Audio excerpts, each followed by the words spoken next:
Muito prazer em revê-la, você está bonita, muito elegante, mas jovem, tão cheia de vida.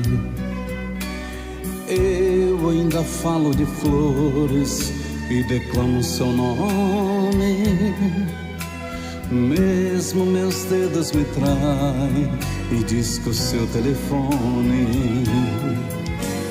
é minha cara. Eu mudei minha cara,